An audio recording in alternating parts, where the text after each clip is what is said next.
जय हिंद दोस्तों, स्वागत है आज की एक नई वीडियो में। दोस्तों आज की इस वीडियो में हम कक्षा 10 हिंदी काव्य के सेकंड चैप्टर यानी धनुष भंग को बहुत ही बेहतरीन तरीके से पढ़ने वाले हैं।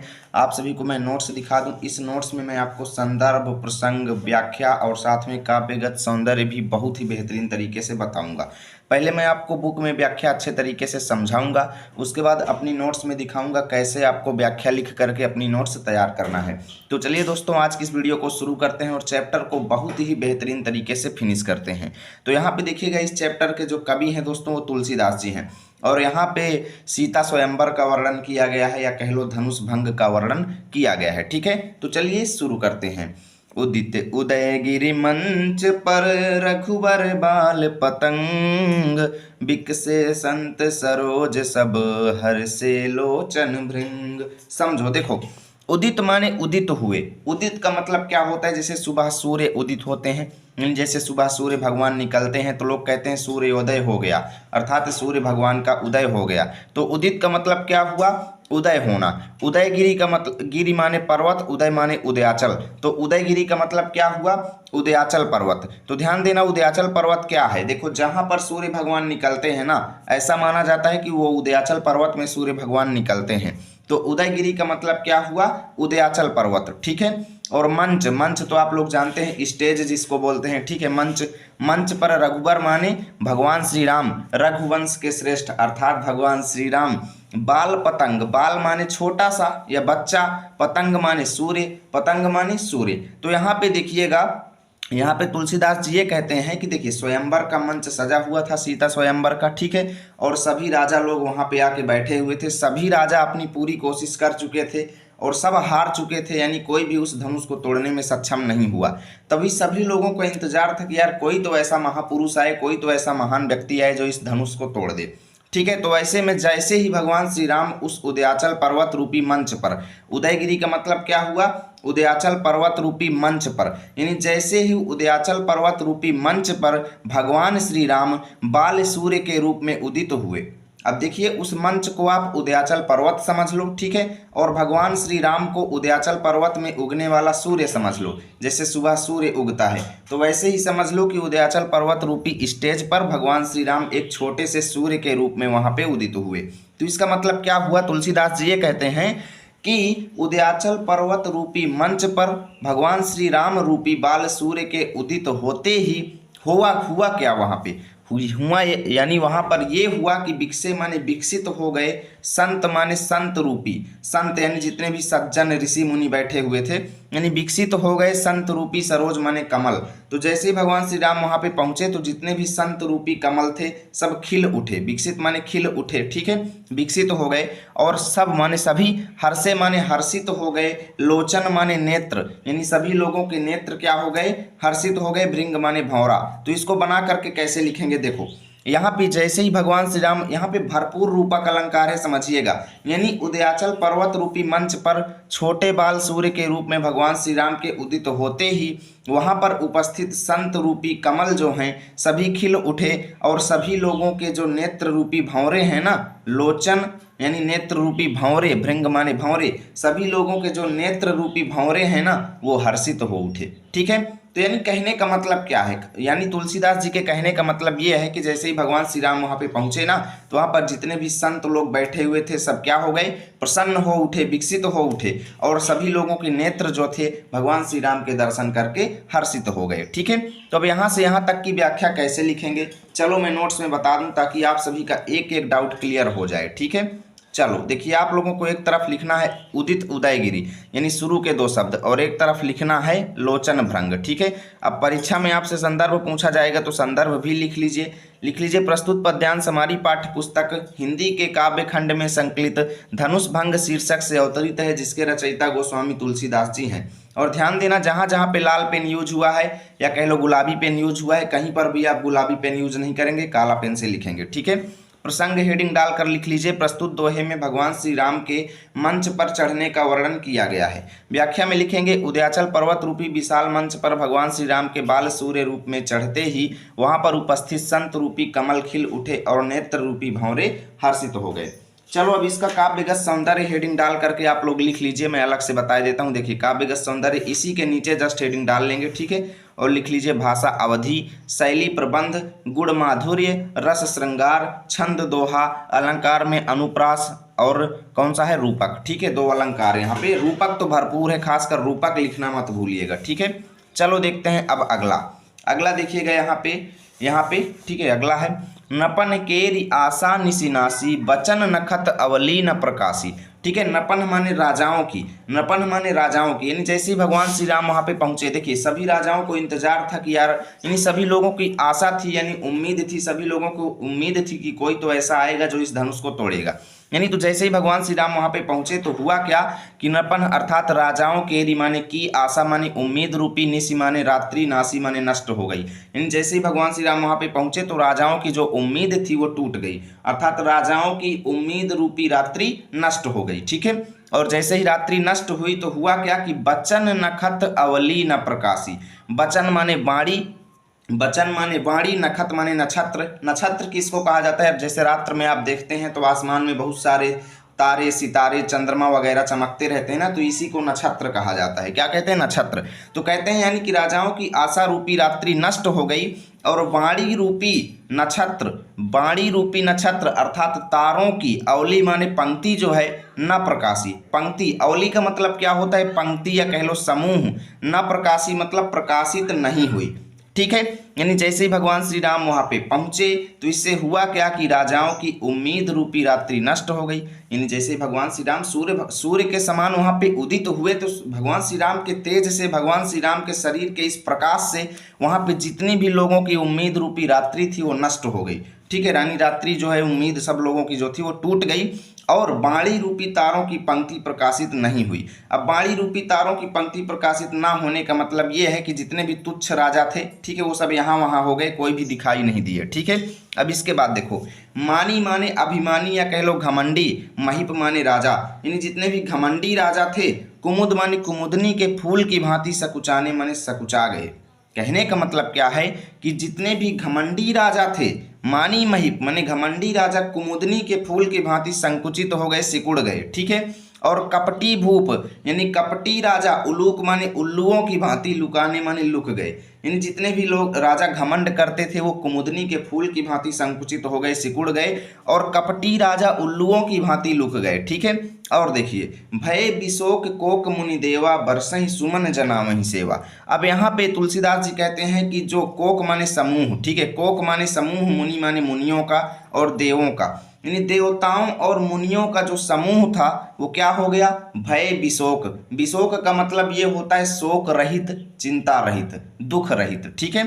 तो इसका मतलब क्या हुआ कि जो मुनियों के अंदर दुख व्याप्त था कि यार बड़ा अनर्थ हो रहा है, कोई धनुष नहीं तोड़ पा रहा है, सीता जी की शादी कैसे होगी, है ना। यानी मुनियों के अंदर, देवताओं के अंदर भी दुख व्याप्त था। तो जैसे ही भगवान श्री राम वहां पे पहुंचे तो मुनि और देवताओं का जो समूह था वो शोक रहित हो गया और सब प्रसन्न हो गए, और बरसहि सुमन यानी फूल बरसा करके, जनावहि माने प्रस्तुत कर रहे हैं, सेवा माने सेवा, यानी अपनी सेवा भावना को वो पुष्प वर्षा करके दिखा रहे हैं, यानी उनके ऊपर पुष्प वर्षा कर रहे हैं जिससे अपनी सेवा भावना को प्रकट कर रहे हैं। अब देखिए तुलसीदास जी कहते हैं कि गुरपद बंदी सहित अनुरागा, राम मुनि ने सन आय सुमांगा, सहजहि चले सकल जग स्वामी, मत मंजू बर कुंजर गामी। समझो, यहाँ पे तुलसीदास जी कहते हैं कि इतने में भगवान श्री राम जो है गुरुपद अर्थात अपने गुरु के चरणों की यानी पैरों की बंदी माने वंदना करके, सहित अनुरागा यानी प्रेम पूर्वक, अनुराग माने प्रेम, सहित माने साथ में यानी प्रेम पूर्वक, ठीक है।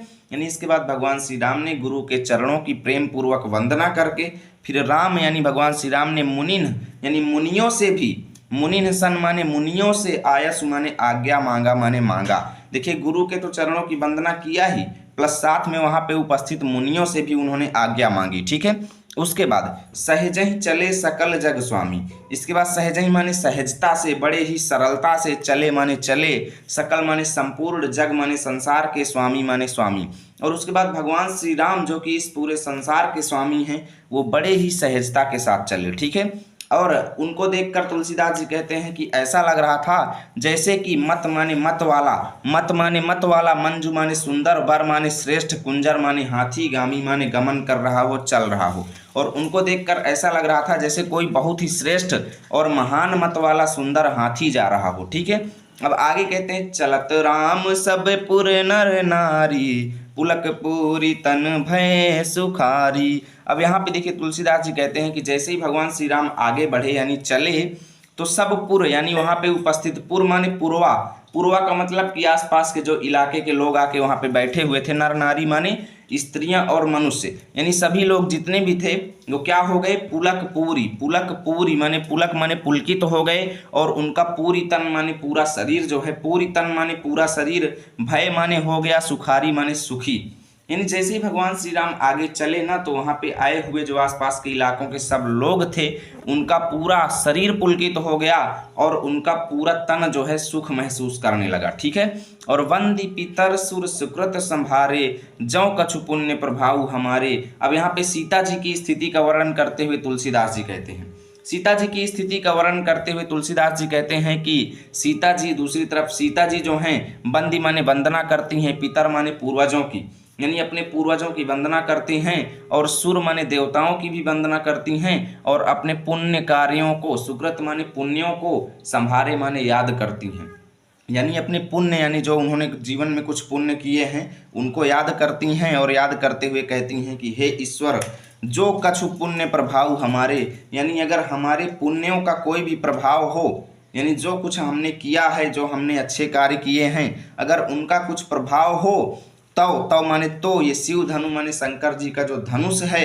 मृणाल, मृणाल किसको कहा जाता है, कमल की डंडी, कमल के फूल के नीचे जो डंडी लगी होती है उसको मृणाल कहते हैं। ठीक है, मृणाल माने कमल होता है, मृणाल माने कमल, नाई माने डंडी। ठीक है, कहते हैं कि यहाँ पे ये जो शंकर जी का धनुष है ना, ये शंकर जी का जो धनुष है कमल की नाल की भांति हो जाए। ठीक है, ये शिव जी का धनुष जो है कमल की नाल की भांति मुलायम हो जाए, जिसको भगवान श्री राम जो है तोरही माने तोड़ दें, गणेश गोसाई यानी गणेश गोसाई। ठीक है, तो इसको ऐसे ही लिखेंगे, इसमें ज़्यादा कुछ लिखने की जरूरत नहीं है। ठीक है, गणेश गोसाई।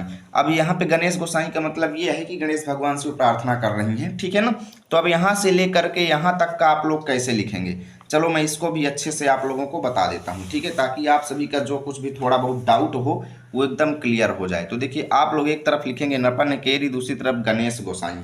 ठीक है, ऐसे लिखेंगे। संदर्भ पिछले वाले की भांति जैसे पिछले में था, इसको सेम टू कॉपी पेस्ट आप लोग यहाँ पे कर लेंगे।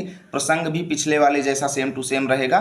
व्याख्या में लिखेंगे, भगवान श्री राम के मंच पर पहुँचते ही वहाँ पर उपस्थित राजाओं की उम्मीद रूपी रात्रि नष्ट हो गई और वाणी रूपी तारों की पंक्ति प्रकाशित नहीं हुई, अर्थात सभी राजाओं का इंतजार खत्म हो गया और सभी शांत हो गए। घमंडी राजा कुमुदनी की तरह संकुचित हो गए और कपटी राजा उल्लू की तरह छिप गए। आगे लिखेंगे दोस्तों, मुनि और देवता शोक रहित होकर पुष्प वर्षा करके अपनी सेवा भावना प्रकट करते हैं। भगवान श्री राम अपने गुरु के चरणों की वंदना करके मुनियों से आज्ञा लेकर एक श्रेष्ठ मत वाले हाथी की तरह सहजता से आगे बढ़ते हैं। सीता जी अपने पूर्वजों की वंदना करते हुए अपने सुकृत्यों का स्मरण किया और कहा कि यह धनुष कमल की नाल के समान हो जाए, जिसे भगवान राम आसानी से तोड़ सकें। ठीक है, चलो अब इसका काव्यगत सौंदर्य मैं बता दूं। यहाँ पे दूसरा वाला इसका काव्यगत सौंदर्य है, आप लोग स्क्रीनशॉट लेना चाहते हो तो ले लो, ये वाला। ठीक है, सेम टू सेम यही आपको लिख देना है। भाषा अवधि और गुण माधुर्य रस भक्ति श्रृंगार, छंद चौपाई रहेगा यहाँ पे, ध्यान देना। और पिछले वाले में दोहा था। शब्द शक्ति अभिधा और व्यंजना, अलंकार अनुप्रास रूपक शैली प्रबंध हो जाएगी। चलो चलते हैं अगले पद्यांश पर। तो दोस्तों ये पद्यांश फिर से दोहा आ चुका है, ध्यान देना। ठीक है, दोहा छंद है ये। राम ही प्रेम समेत लखी सखिन समीप बोलाई, सीता मातु स्नेह बस बचन कहीं बिल खाई। अब देखिए यहाँ पे तुलसीदास जी सीता की माता अर्थात सीता माता की माता, सीता मैया की स्थिति का वर्णन किया है। ठीक है, कहते हैं तुलसीदास जी कि सीता माता की जो माता है ना, भगवान श्री राम को, राम ही माने भगवान श्री राम को प्रेम समेत माने प्रेम पूर्वक, लखी माने देख करके, प्रेम पूर्वक देख लेती हैं। उसके बाद अपनी सखियों को समीप बुलाती हैं। ठीक है, अपनी सखियों को समीप बुलाती हैं। और सीता जी की माता जो है ना, स्नेह बस माने प्रेम पूर्वक, स्नेह बस माने प्रेम की वजह से, वचन माने कहावत या कह लो वाणी, कहीं माने कहती हैं बिलखाई माने बिलख करके रो करके, यानी रोती हुई सीता जी की माता जो है अपनी सखियों से क्या वाणी कहती हैं, इस चौपाइयों में हम पढ़ेंगे। लेकिन पहले इस दोहे की व्याख्या मैं आपको बता दूं कैसे आप लोगों को लिखना है। ठीक है, देखिए आप लोगों को एक तरफ लिखना है राम ही प्रेम, दूसरी तरफ कहीं बिलखाई। ठीक है, संदर्भ पूर्वक तो हो जाएगा, प्रसंग में लिखेंगे प्रस्तुत दोहे में सीता की माता की चिंता का वर्णन किया गया है। व्याख्या में लिखेंगे भगवान श्री राम की ओर प्रेम पूर्वक देखने के बाद सीता जी की माता अपनी सखियों को पास बुलाती हैं और बिलखते हुए अपने हृदय के भावों का वर्णन करती हैं। अब देखिए तीसरा वाले का आप लोग का विगत सौंदर्य ये वाला है। ठीक है, इसका आप लोग स्क्रीनशॉट ले लीजिए, सेम ऐसे ही आप लोगों को लिख लेना है। चलो चलते हैं अगले पद्यांश पर और उसको अच्छे से समझते हैं। तो यहाँ पे देखिएगा दोस्तों, अब अगली जो है ये चौपाइयाँ हैं। ठीक है, सखी सब कौतुके देख निहारे, जेऊ कहावत ही तू हमारे, कौना बुझाई कहीं गुर पाही, ये बालक के असी हठ भली नाही। अब देखिए यहाँ पे सीता जी की माता जो है अपने सखियों से रोती हुई कहती हैं कि हे सखी, सब माने जितने भी लोग यहाँ पर आए हुए हैं, कौतुक माने केवल नाटक, कौतुक माने नाटक या कह लो तमाशा, कौतुक माने तमाशा लिखेंगे तो ज़्यादा उचित रहेगा। ठीक है, तमाशा देखन निहारे माने देखने आए हुए हैं। कहती हैं कि इस सभा में जितने भी लोग हैं केवल तमाशा देखने आए हुए हैं। जेऊ माने जो भी, कहावत माने कहलाते हैं, हितु हमारे मतलब हमारे हितुआ, यानी जितने भी लोग हमारे हितुआ हैं, जो कहते हैं हम आपके हितुआ हैं, आपके हितैषी हैं, यानी जितने भी हमारे हित चाहने वाले लोग हैं वो केवल यहाँ पे तमाशा देखने आए हुए हैं कि क्या रिजल्ट निकलता है, ब्याह होता है कि नहीं होता है ना, यानी केवल तमाशा देखने आए हुए हैं। को न बुझाई कहीं गुरु पाही, यानी को भी, को न मतलब कोई नहीं, बुझाई माने समझा करके, कहीं माने कहता है, गुरु पाही मतलब गुरु विश्वामित्र को, या कह लो भगवान श्री राम के गुरु को, यानी भगवान श्री राम के गुरु को कोई भी ये समझा करके नहीं कहता कि ये बालक हैं। कौन? भगवान श्री राम।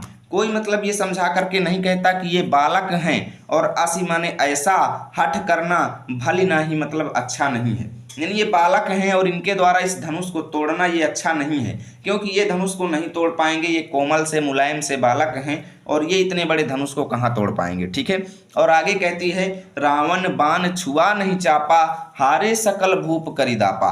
आगे कहती हैं कि रावण, रावण माने रावण और बाण माने बाणासुर। ठीक है, यानी रावण और बाणासुर जैसे बड़े बड़े राक्षस लोग जो हैं, छुआ मतलब छुए तक नहीं, चापा माने धनुष को, यानी इस धनुष को छुए तक नहीं, केवल उस धनुष को प्रणाम करके ही बैठ गए, बोल दिए कि हमारे बस की बात नहीं है इसको।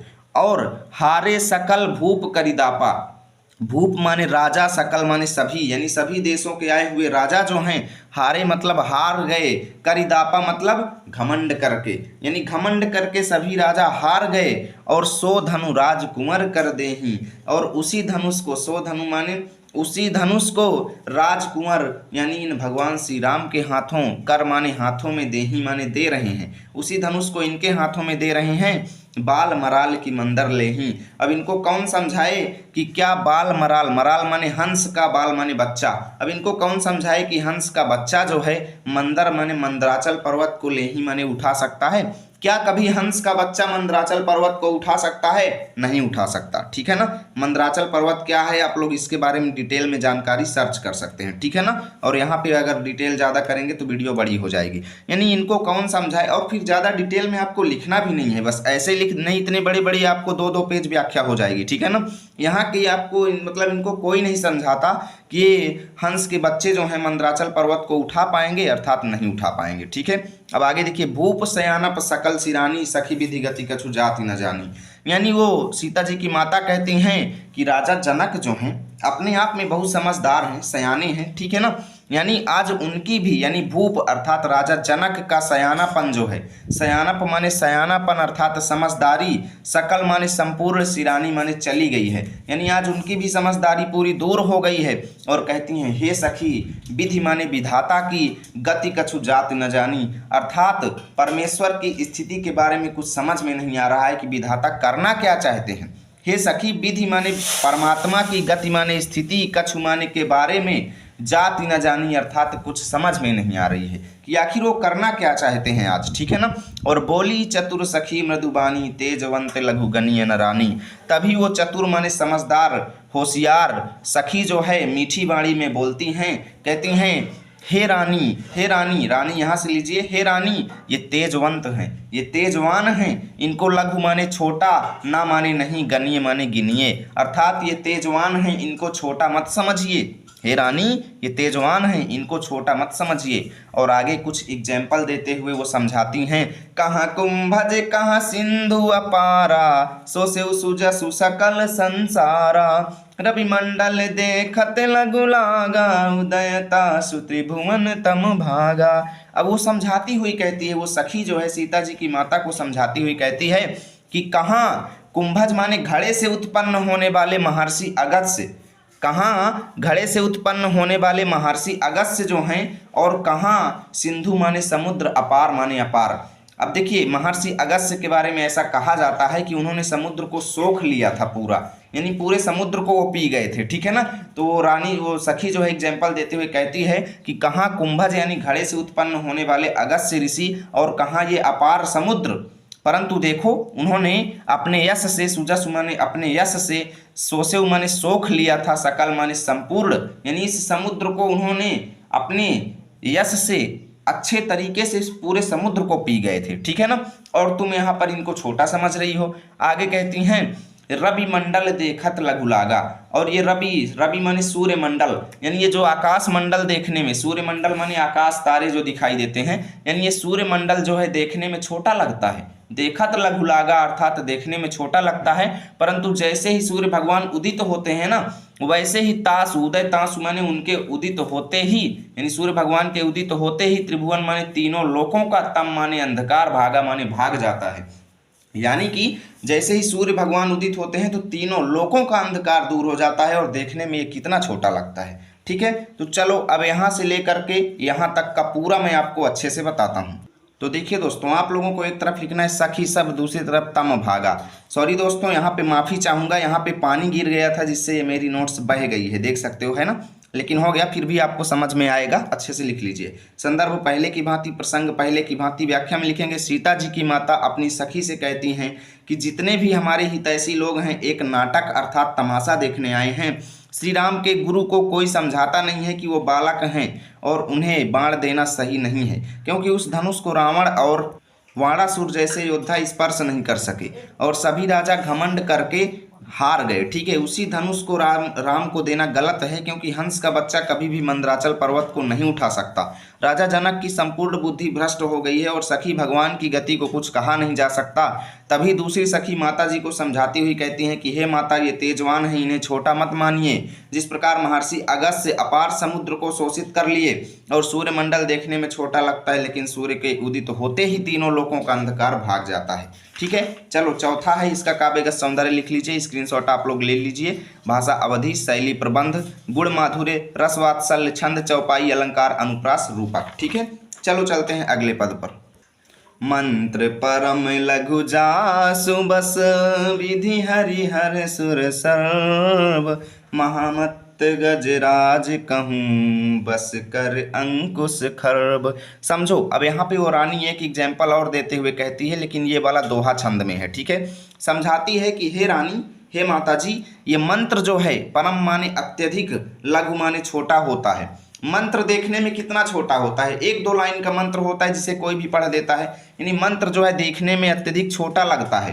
परंतु उसी मंत्र, जासु माने जिसके बस में माने बस में, परंतु उसी मंत्र के बस में विधि माने ब्रह्मा जी, ठीक है, विधि माने ब्रह्मा जी, हरि माने विष्णु भगवान, हर माने महादेव जी, और सुर माने देवता, सर्व माने सभी, और उसी छोटे से मंत्र के सहारे सभी देवता हो जाते हैं। दिखने में मंत्र कितना छोटा होता है, लेकिन उसी 1-2 लाइन के मंत्र में ही ब्रह्मा जी, विष्णु जी, महादेव जी, सभी देवता क्या हो जाते हैं, बस में हो जाते हैं, उसी मंत्र के बस में, ठीक है। और आगे कहती हैं, दूसरा एग्जाम्पल देते हुए फिर कहती हैं कि महामत अर्थात महान मत वाले, गजराज माने हाथियों में श्रेष्ठ हाथी, यानी महान मत वाले हाथी को भी, महान मत वाले हाथी को भी बस एक छोटा सा अंकुश जो है अपने बस में कर लेता है। खर्ब माने छोटा सा, ठीक है, यानी एक छोटा सा अंकुश जो है बड़े से बड़े हाथी को अपने बस में कर लेता है। एक छोटा सा अंकुश बड़े से बड़े हाथी को अपने बस में कर लेता है, तो इनकी बात क्या करते हो, ये तो तेजवान है। ठीक है, इतना आप लोगों को अब यहाँ से यहाँ तक इस दोहे की अलग से मैं व्याख्या बताता हूँ हर बार, वैसे इस बार भी देख लीजिए। ठीक है, आप लोगों को एक तरफ लिखना है मंत्र परम, दूसरी तरफ अंकुश खर्व। ठीक है, और देखिए नोट्स में तो बता ही दिया हूँ, पानी गिर गया था। संदर्भ पूर्वक लिखते समय ये गलती हुई, मुझसे माफ़ी चाहता हूँ। प्रसंग में लिखेंगे प्रस्तुत दोहे में सीता की माता को उनके सखियों द्वारा समझाने का वर्णन है। व्याख्या में लिखेंगे सीता की माता को उसकी सखी कहती है कि मंत्र अत्यंत छोटा होता है, परंतु मंत्र के वश में ब्रह्म विष्णु महादेव आदि सभी देवता हो जाते हैं, तथा महान मत वाले हाथी को एक छोटे अंकुश के द्वारा वश में कर लिया जाता है। इसलिए हे सखी, आप भगवान श्री राम को छोटा मत समझिए, ये बहुत तेजवान है। ठीक है, अब इसका भी काव्यगत सौंदर्य ये पांचवा वाला है। ठीक है, भाषा अवधि, गुण, माधुर्य, शैली, प्रबंध, रस, वात्सल्य, छंद, दोहा, अलंकार, अनुप्रास और रूपक। चलिए चलते हैं अगले पद्यांश पर। काम कुसुम धनुषायक लीन्हे, सकल भुवन अपने बस कीन्हे, देवी तजिय संसौअस जानी, भंजब धनुष राम सुनु रानी। अब देखो वो सखी समझाते हुए फिर एक एग्जाम्पल देती है, कहती है कि कामदेव ने, काम का मतलब कामदेव ने, कामदेव को सबसे सुंदर देवता माना जाता है, आप लोग जानते होंगे कामदेव को इस दुनिया में सबसे सुंदर देवता माना जाता है। तो सखी कहती है कि कामदेव ने भी, कुसुम माने फूलों का, धनु माने धनुष, और ऐसा माना जाता है कि कामदेव जो हैं फूलों का बाण अपने हाथों में लिए रहते हैं। ठीक है ना, कहते हैं कि कामदेव जो हैं फूलों के धनुष को सायक माने सम्मान पूर्वक लिए माने लिए रहते हैं, यानी कामदेव जो हैं फूलों के धनुष को ही लिए रहते हैं, परंतु उसी धनुष के सहारे, वो धनुष जो है दिखने में कितना छोटा है, परंतु उसी धनुष के सहारे वो सकल माने संपूर्ण, भुवन माने संसार को अपने बस में कीन्हे माने कर लेते हैं। उसी धनुष के सहारे इस संसार को अपने बस में कर लेते हैं। ठीक है, इसीलिए कहती हैं हे रानी, हे माता जी, सीता जी की माता को वो सखी समझा रही है, कहती है हे माता जी, देवी मतलब दीजिए, तजिए मतलब त्याग, अर्थात त्याग दीजिए, संशय माने संदेह या कह लो शंका, यानी अपनी शंका या संदेह को त्याग दीजिए। अस माने ऐसा, जानी माने समझ करके। ठीक है ना, ऐसा समझ करके जो है आप ये संदेश त्याग दीजिए कि भंजब धनुष राम सुनु रानी, हे रानी सुनिए, ये भगवान श्री राम जो है ना, भंजब माने तोड़ देंगे, धनुष माने धनुष को, इस धनुष को भगवान श्री राम तोड़ देंगे, ये मैं कहती हूँ, आप अच्छे से सुन लीजिए। ठीक है, अब देखिए, सखी बचन सुनी भय परतीति, मिटा विषादु बढ़ी अति प्रीति। अब सखी के वचन को सुनी माने सुन करके, भय माने हुआ, प्रतीत माने विश्वास, यानी कि सखी के वचन को सुन करके सीता जी की माता को थोड़ा बहुत विश्वास हुआ। ठीक है, और उनके मन का विषाद जो है मिट गया, उनके मन का दुख जो है वो मिट गया, और अत्यधिक प्रेम बढ़ा। ठीक है, भगवान श्री राम के प्रति उनके मन में अत्यधिक प्रेम बढ़ा। ठीक है, बढ़ी अति प्रीति माने प्रेम। और तब राम ही बिलो की वैदेही, सभय हृदय बिनवत जहिते ही। अब तुलसीदास जी सीता जी की स्थिति का वर्णन करते हैं, सीता जी की स्थिति का वर्णन करते हुए कहते हैं कि उसी समय वैदेही माने सीता जी जो हैं, राम ही मतलब भगवान श्री राम की ओर, विलोकी माने देख करके, यानी भगवान श्री राम की तरफ देखती हैं, और सभय माने डर पूर्वक, सभय माने डर पूर्वक, ठीक है, डर पूर्वक अपने हृदय में, बिनवत माने विनती करती हैं, जही तही माने जिस तिस की, यानी अपने हृदय में जिस तिस की, यानी जिस देवता की याद आए बस उसी की विनती कर रही हैं। ठीक है, और मन ही मन मनाओ अकुलानी, मन ही मन मनाओ मतलब मन ही मन में, मन ही मन मनाओ का मतलब क्या हुआ, वो मन ही मन में अकुलानी माने व्याकुल हैं, कौन, सीता माता जी, और मन ही मन में मना रही हैं। ठीक है, देखिए यहाँ पे अनुप्रास अलंकार है, मामा मामा कितनी बार आ रहा है, मन ही मन मनाव अकुलानी, यानी मन ही मन में वो विनती कर रही हैं और व्याकुल हैं। ठीक है, और हो प्रसन्न महेश भवानी, और मनाती हुए कहती हैं कि हो मतलब हो जाइए, प्रसन्न माने खुश, महेश भवानी अर्थात शंकर जी और गौरी माता जी। ठीक है, प्रसन्न हो जाइए। और आगे कहती हैं करहूँ सफल आपनी सेवकाई, करही तुहरहु चाप गरु आई। कहती हैं कि करहूँ मतलब करिए, सफल माने सफल, आपनी सेवकाई मतलब आपकी सेवा, यानी अभी तक मैंने जो आपकी सेवा किया है, आपकी जो पूजा की है उसको सफल कीजिए। ठीक है, और उसको सफल करके आप मेरा हित कीजिए, कर हित मतलब हित करिए, और हरहु माने हर लीजिए, दूर कर लीजिए, चाप माने धनुष की, गरुआई माने गरुता को अर्थात वजन को, इस धनुष के वजन को दूर कर लीजिए, आप मेरे साथ इतना हित कर दीजिए। ठीक है, और आगे गण नायक अर्थात गणों के नायक, वरदायक मतलब वर देने वाले, देवा मतलब गणेश जी, कहती हैं हे गणेश जी आप गणों के नायक हैं, वर देने वाले हैं, मैंने आज के दिन के लिए ही, आज लगे मतलब आज के लिए ही, मैंने कीन्ही माने किया था, तू सेवा मतलब आपकी सेवा, यानी आज के दिन के लिए ही मैंने आपकी सेवा किया था। और बार बार विनती सुन मोरी, और मेरे द्वारा की जा रही है बार बार प्रार्थना को सुनिए। और करहूँ चाप गुरुता अति थोरी, चाप माने धनुष की, करहूँ मतलब कर दीजिए, गुरुता माने वजन को, अति थोरी मतलब अत्यधिक थोड़ा, यानी इस धनुष के वजन को आप एकदम कम कर दीजिए। ठीक है, अब यहाँ से यहाँ तक की व्याख्या चलो बताते हैं। तो आप लोगों को एक तरफ लिखना है काम कुसुम, दूसरी तरफ अति थोरी, संदर्भ पूर्वक प्रसंग पूर्वक। व्याख्या में लिखेंगे सीता की माता को उनकी सखी कहती हैं कि कामदेव ने फूलों का धनुष लिए संपूर्ण संसार को अपने वश में किया है, इसलिए हे माता आप अपने संशय को त्याग दीजिए, भगवान श्री राम धनुष को तोड़ देंगे। उनकी इस प्रकार की बातें सुनकर सीता जी की माता के मन का कष्ट दूर हुआ। इसी क्षण भगवान राम ने सीता जी की ओर देखा तो जाना कि वो बहुत व्याकुल हैं और अपने देवताओं को प्रसन्न कर रही हैं। साथ ही साथ वो प्रार्थना कर रही हैं कि धनुष का वजन हल्का हो जाए, जिससे भगवान राम उसे आसानी से तोड़ सकें। ठीक है, चलो देखते हैं अब अगला। पहले इसका काव्यगत सौंदर्य भी देख लीजिए। ठीक है, काव्यगत सौंदर्य देख लीजिए। भाषा, अवधि, शैली, प्रबंध, गुण, माधुर्य, रस, श्रृंगार, छंद, चौपाई, शब्द शक्ति, अविधा, लक्षणा, अलंकार, अनुप्रास। चलो देखते हैं अगला। देखी देखी रघुबीर तन सुर मनाव धरि धीर, भरे बिलोचन प्रेम जल पुलकावली शरीर। अब यहाँ पे तुलसीदास जी फिर से सीता माता की स्थिति का वर्णन करते हुए कहते हैं कि जो सीता जी जो है ना, देखी देखी मतलब देख देख करके, रघुबीर माने भगवान श्री राम की शरीर को, यानी बार बार भगवान श्री राम की ओर देख करके, सुर माने देवताओं को मनाओ मतलब मना रही हैं, धरि धीर मतलब धैर्य धारण करके, धरि धीर मतलब धैर्य धारण करके धैर्य पूर्वक वो देवताओं को मना रही हैं। और भरे बिलोचन प्रेम जल, यानी उनके नेत्रों में प्रेम जल अर्थात प्रेम रूपी आंसू भरे हुए हैं, उनके नेत्रों में प्रेम रूपी आंसू भरे हुए हैं। और उनका पूरा शरीर जो है पुलकावली है अर्थात रोमांचित है। ठीक है, उनका पूरा शरीर जो है पुलकावली है अर्थात रोमांचित है, और उनके नेत्रों में प्रेम रूपी आंसू भरे हुए हैं। तो यहाँ से यहाँ तक की व्याख्या चलो देखते हैं। तो आप लोगों को एक तरफ लिखना है देखी देखी, दूसरी तरफ पुलकावली शरीर। संदर्भ पूर्वक प्रसंग प्रस्तुत पद्यांश में सीता जी की स्थिति का वर्णन किया गया है। व्याख्या में लिखेंगे सीता जी बार बार भगवान राम के शरीर को ओर देखकर धैर्य धारण करके देवताओं को मनाती हैं, और इस समय उनके नेत्रों में प्रेम रूपी जल भरा हुआ है और उनका शरीर पुलकित तो हो रहा है। ठीक है, चलो देखिए सातवां वाला का आप लोग काव्यगत सौंदर्य देख लीजिए। भाषा, अवधि, शैली, प्रबंध, गुण, माधुर्य, रस, भक्ति, छंद, दोहा, शब्द शक्ति, अभिधा, लक्षणा, अलंकार, अनुप्रास। चलिए चलते हैं अगले पद पर।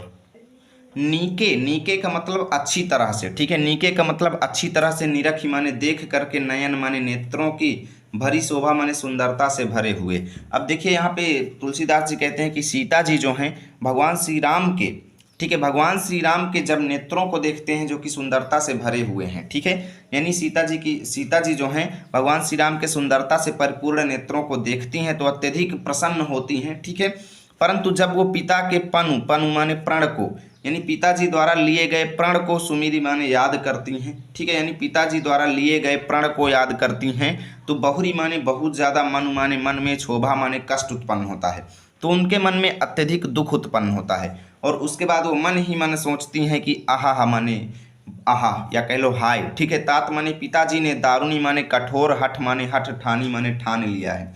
ओह, पिताजी ने बहुत कठोर हठ ठान लिया है, उन्होंने समझत नहीं कछु लाभ न हानि, उन्होंने लाभ और हानि कुछ नहीं समझा, बस ठान लिया तो ठान लिया। ठीक है, और सचिव सभय सिख देई न कोई, बुद्ध समाज बड़ अनुचित होई। वो कहती हैं कि सचिव, सचिव माने यहाँ यानी सभा में उपस्थित सभी लोगों की, सभा माने सभा में, यानी बुद्धिमानों की सभा में, सिख देई न कोई, यानी कोई भी सीख नहीं दे रहा है, यानी कोई भी पिताजी को समझा नहीं रहा है। ये बुद्धि समाज यानी बुद्धिमानों की सभा में, बड़ माने बहुत ज़्यादा, अनुचित माने अनुचित या कह लो जो काम उचित नहीं है, होई माने हो रहा है, यानी बहुत बेकार काम हो रहा है, ऐसा काम नहीं होना चाहिए था। यानी बुद्धिमानों की सभा में ये बहुत ही बेकार काम हो रहा है। ठीक है, और कहाँ धनु कुलिसहि चाहि कठोरा, कहाँ श्यामल मृदुगात किशोरा। आगे कहती हैं तुलसीदास जी अब यहाँ पर आ चुके हैं। ठीक है, तुलसीदास जी कहती हैं कि कहाँ ये धनुष कुलिसह माने वज्र के समान कठोर है, कहाँ ये धनुष वज्र के समान कठोर है, और कहाँ ये श्यामल मृदुगात, मृदुगात माने कोमल शरीर वाले किशोर यानी भगवान श्री राम, यानी कहाँ ये कोमल शरीर वाले राम और कहाँ ये वज्र के समान कठोर धनुष। आगे कहते हैं विधि के ही भांति धरऊं उर्धीरा, सिरस सुमन कन बेधिय हीरा। इन तुलसीदास जी कहते हैं कि सीता जी सोचती हैं कि हे विधि यानी हे प्रभु के ही भांति माने किस भांति किस प्रकार से मैं अपने हृदय में, उर माने हृदय में, धरऊं माने धारण करूं, धीरा माने धैर्य, यानी किस प्रकार से मैं अपने हृदय में धैर्य धारण करूं, क्योंकि सिरस माने कनेर जिसको बोलते हैं शीर्षी, यानी सिरस सुमन माने शीर्षी का सुमन यानी शीर्षी का फूल जो है, फूल का कण जो है यानी सिरस के फूल का कण जो है, बेधिय हीरा यानी कभी भी हीरा को बेध नहीं सकता। ये यानी कि ये धनुष जो है हीरा के समान कठोर है और भगवान श्री राम जो है सिरस के फूल के समान है, कनेर के फूल के समान कोमल है। ठीक है। और सकल सभा के मति भय भोरी, अब मुहि शंभु चाप गति तोरी। आगे यहाँ पे कहती हैं सीता जी कि सकल सभा के यानी संपूर्ण सभा की मति जो है भय भोरी माने भ्रमित हो गई है, यानी इस सभा में उपस्थित सभी लोगों की मति भ्रमित हो गई है। और आगे कहती हैं हे शिव जी के धनुष, शंभु चाप माने शिव जी के धनुष, अब मुझे तुम पर ही गति तोरी माने आपका ही भरोसा है, यानी हे शिव जी के धनुष अब मुझे आप पर ही गति है यानी भरोसा है। और आगे कहती है निज जड़ता माने अपनी कठोरता को, लोगन माने लोगों पर डाल दो, यानी आपके अंदर जो कठोरता है उसको लोगों पर डाल दो। और हो ही माने हो जाओ, हरू माने हल्के, रघुपति माने भगवान श्री राम की ओर निहारी माने देख करके, यानी भगवान श्री राम के इस कोमल शरीर को देख करके आप हल्के हो जाओ। और तुलसीदास जी कहते हैं अति परिताप सीय मन माही, लव निमेष जुग सय समझाही। ठीक है। अत्यधिक परिताप माने असंख्यों विचार सीता जी के मन में चल रहे हैं और ऐसा लग रहा था जैसे लव निमेष माने प्रेम के वश में एक जुग, लव निमेष का मतलब होता है एक क्षण जो है, यानी उनका निमेष माने एक क्षण, ठीक है ना, यानी उनका एक एक क्षण जो है जुग सम यानी एक युगों के समान, जुग सम माने एक युगों के समान, जाही माने व्यतीत हो रहा है, यानी एक एक क्षण एक एक सेकंड ऐसे बीत रहा है जैसे एक काल यानी एक युग बीत रहा हो। ठीक है। अब यहाँ से यहाँ तक की व्याख्या चलो देख लेते हैं। आप लोगों को एक तरफ लिखना है नीके नीरख, दूसरी तरफ समझाही, डैश डैश संदर्भ पूर्वक प्रसंग पूर्वक व्याख्या में लिखेंगे। सीता जी भगवान श्री राम के नेत्रों की शोभा देखकर आनंदित होती हैं, लेकिन जब वो अपने पिता के प्रण को याद करती हैं तो कहती हैं कि पिताजी ने बिना कुछ सोचे समझे कठोर हठ ठान लिया है। बुद्धिमानों की सभा में ये अनुचित कार्य हो रहा है। वज्र के समान कठोर धनुष को कोमल शरीर वाले किशोर को दिया जा रहा है। वो कहती हैं कि मैं कैसे धैर्य धारण करूं, क्योंकि फूल के कण कभी भी हीरे को नहीं बेध सकते। ठीक है। अंत में सीता जी कहती हैं कि हे शिव के धनुष, मुझे अब तुम पर विश्वास है, अपना संपूर्ण वजन लोगों पर डाल दो और हल्के हो जाओ। सीता जी का एक एक क्षण 100 युगों के समान व्यतीत हो रहा है। ठीक है। अब देखिए काव्यगत सौंदर्य भी देख लीजिए। भाषा अवधि, शैली प्रबंध, गुण आपका माधुर्य, शैली रस भक्ति, छंद चौपाई हो जाएगा, शब्द शक्ति अभिधा लक्षणा, रस अलंकार अनुप्रास हो जाएगा। और यहाँ से ये पार्ट आपका फिनिश होता है। मिलेंगे आप सभी के साथ इसी चैप्टर के पार्ट 2 में। वीडियो अच्छी लगी तो लाइक करना, दोस्तों के पास शेयर करना। मिलेंगे आप सभी के साथ अगली वीडियो में, तब तक के लिए जय हिंद जय भारत।